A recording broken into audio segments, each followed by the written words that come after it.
300 anos antes de Cristo, que o aprendizado não para na adolescência. Nós somos difíceis de aprender mesmo, né? Passa séculos, e a gente ainda convive com aquelas pessoas que se aposentam com 50 anos e que com os 80 anos estão tropeçando, não sabem quem são, nem onde estão, porque pararam de evoluir. Então a gente vê que aprender, estudar, né, se autoconhecer é uma questão de amor. E ajudar o próximo também é uma questão de amor ao próximo. Então a gente vai ver nessas passagens de hoje do Evangelho, quando vocês lerem completo, que aqui é só um pedacinho, vocês vão ver que, na verdade, as virtudes, elas também se baseiam na lei do amor. Então, Cristina.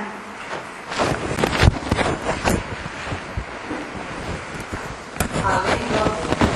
O amor resume toda a doutrina de Jesus, visto que esse é o sentimento por excelência, e os sentimentos são instintos elevados à altura do progresso feito. O ponto delicado do sentimento é o amor. Não o amor no sentido vulgar do termo, mas esse sol interior que condensa e reúne em seu ardente foco todas as aspirações e todas as revelações sobre-humanas. Lázaro, Paris, 1862.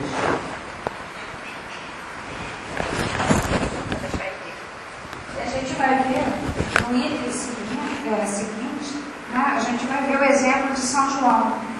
Né? Nesse capítulo, então, o último itemzinho, ele fala sobre como que São João se comportava no momento que, depois dos 90 anos, ele já não conseguia mais fazer uma pregação. E ele falava exatamente sobre essa importância do amor. Tenho certeza que a sua voz é muito...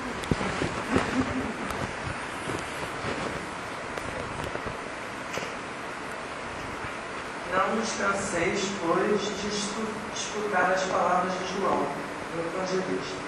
Como sabeis, quando a enfermidade e a velhice o obrigaram a suspender o curso de suas prédicas, limitava-se a repetir estas suavíssimas palavras: meus filhinhos, amai-vos uns aos outros. Perdão, 1861. Se João viveu 90 anos, hoje ele viveria 150, no mínimo. Né? Agora, a gente está falando muito de caridade, a gente até falou aqui várias vezes, ações e lá, né?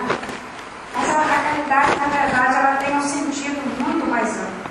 Ela não é só aquilo que se doa, até porque às vezes a gente doa aquilo que não nos faz falta, né? A gente, no final do ano, costuma fazer aquela limpeza nos armários, vai renovar roupas, vai renovar uma série de coisas, e na verdade a gente não está doando, a gente está se livrando. Continuam doando, podem continuar doando, porque na verdade podem continuar se livrando do que não precisarem, porque isso vai trazer benefício para alguém. E tudo que traz benefício para alguém é sempre importante para quem recebe. Mas não é só isso a caridade. O conceito de caridade ele é muito mais amplo, né? E quem fala muito sobre isso é a irmã Rosália. A irmã Rosália Hindu foi uma enfermeira, ela primeiro fez um curso de enfermagem e um dia ela se juntou às Vicentinas. Ela se tornou freira da Ordem das Vicentinas porque ela admirava muito o trabalho de São Vicente de Paulo e a partir daí então, ela passou a se dedicar mais ao atendimento dos necessitados. E ela dizia, aquilo que a gente já sabe, que todos os ensinamentos religiosos e morais se acham encerrados em 2 preceitos. Devemos nos amar uns aos outros e fazer aos outros o que gostaríamos que nos fizessem. E ela fala que, tão importante quanto a caridade material, mas às vezes até mais importante, dependendo da situação, é a caridade moral. Para essa não é preciso ter sobras, né? Então o que ela chama de caridade moral? Se vocês observarem, isso vai ser muito útil para nós, na situação que nós, como grupos, estamos vivenciando. Saber ser surdo quando uma palavra zombeteira se escapa de uma boca habituada a escarnecer. Todos temos colegas de trabalho que parecem que o único objetivo na vida deles é pegar no pé de alguém. Mas talvez a gente precise mais, talvez até de atenção, mais de amizade, alguma coisa deve estar errada com ele. Não ver o sorriso de desdém com que vos recebem pessoas que muitas vezes erradamente se supõem acima de vós. Não dar atenção ao mau proceder de outro. Quer ler? A caridade moral consiste em se suportarem umas às outras as criaturas, e é o que menos fazeis nesse mundo inferior, onde vos achais, por agora encarnados. Grande mérito há, crede-me, em um homem saber calar-se, deixando fale outro mais tolo do que ele. Este é um exemplo de caridade. Vamos praticar.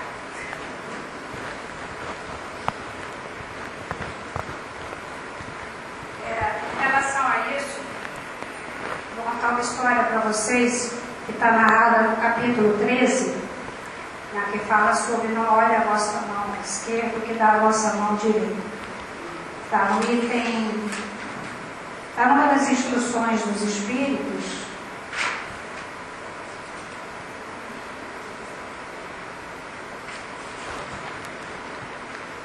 No item 15, que eu vou resumir a história. Então a história se passa o seguinte: dois homens encarnam ao mesmo tempo.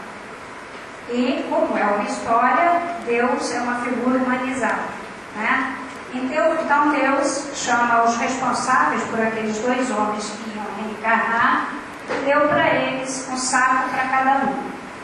E lhes disse: vocês devem colocar nesse saco o que cada um fizer de caridade. O que fizer de caridade vocês vão colocando nesse saco, tá? E os dois homens, os espíritos encarnaram, viveram sua vida na Terra. Um deles teve muito sucesso, muito progresso, foi muito rico, foi muito conhecido, famoso, fez muitas doações, teve seu nome escrito em vários lugares como benfeitor. O outro foi um sujeito que não teve, assim, boas condições. O taxista.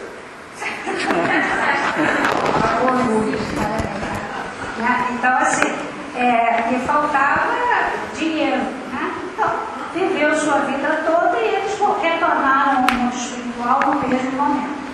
Quando eles retornaram, eles souberam a história dos sacos, eles não sabiam antes, né? Então ficaram lá os dois e aí eles chegaram aos sacos. Então tinha um saco grande, pesado, né? E tinha um saco vazio, né?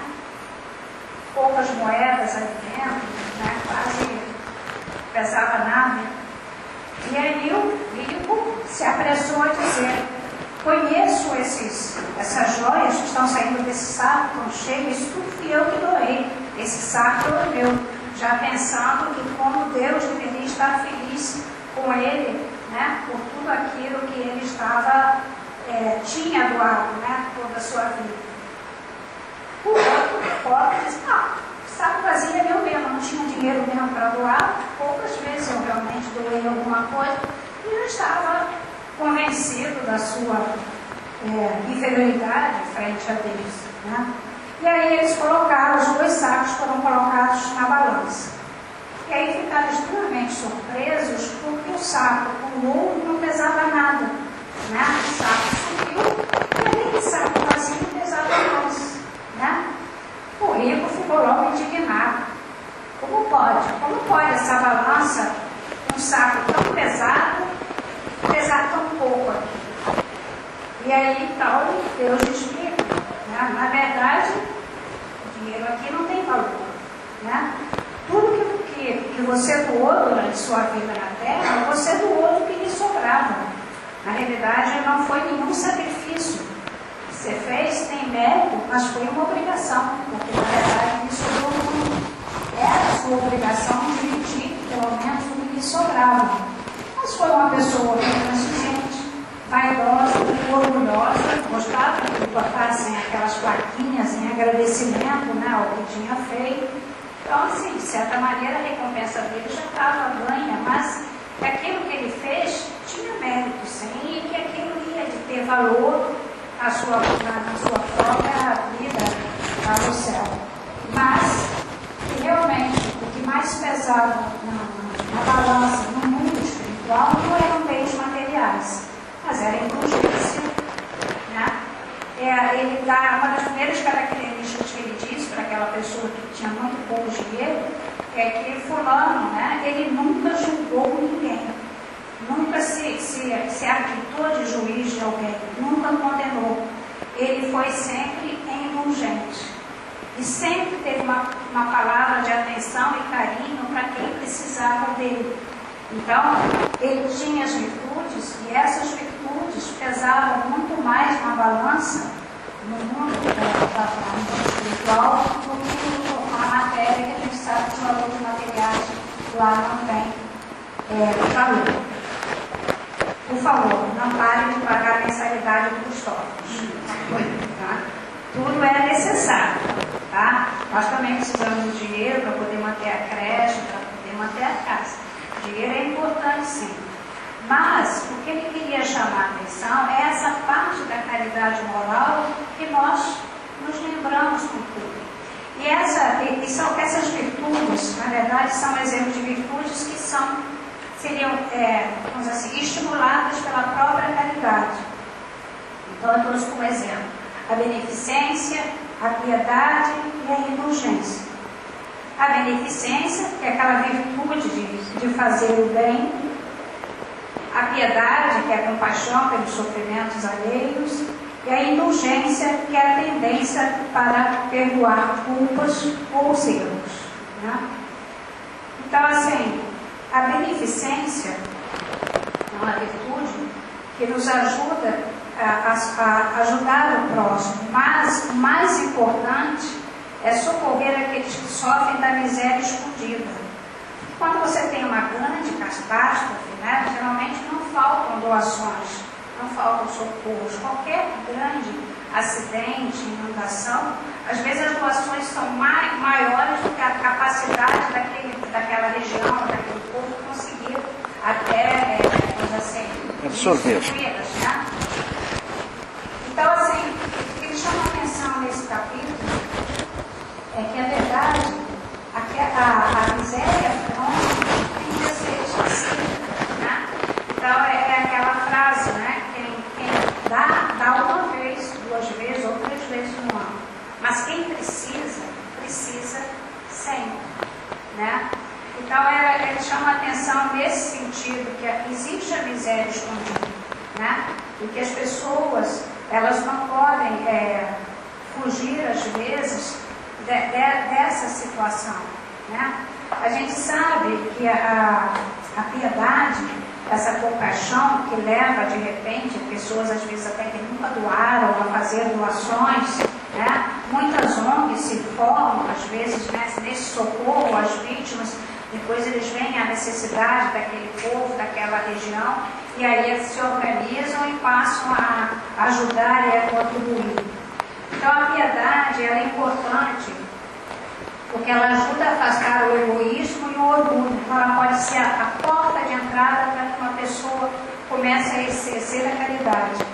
Que acende no coração o amor ao próximo e estimula a estender a mão àquele que necessita de ajuda. E a indulgência, nem todos podem exercer a caridade material, mas todos podem ser indulgentes com os companheiros que ainda tropeçam no caminho de sua evolução. Todos convivemos com pessoas que tropeçam.